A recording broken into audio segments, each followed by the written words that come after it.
वहाँ बैठा है। आज 5 महीना से के पीछे काहे परेशान है।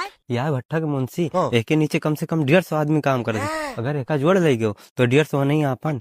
हमको तो सार देखते ही मारा थे। आज तुम ट्राई करो, देखो का रिस्पांस रहा था। नहीं देखो यार, ईंटा आपकी सही से पके नहीं यार। अब पूरी रिपोर्ट दे रहे हैं कैसे कैसे ईंटा है, तुम्हें शाम तक बता दिए हम। Good morning my dear friend. Good morning भैया, के हो? आप मुझे नहीं जानते? मैं डायमंड सर का चेला टोपाज। फंस गए तू हूँ, वहू आवा है का? Yes my dear friend, sir ने भेजा है आपको प्लान समझाने के लिए। ये रहा मेरा विजिटिंग कार्ड। अच्छा, तो वे डायमंड नहीं हो, तुम टोपाच हो गए?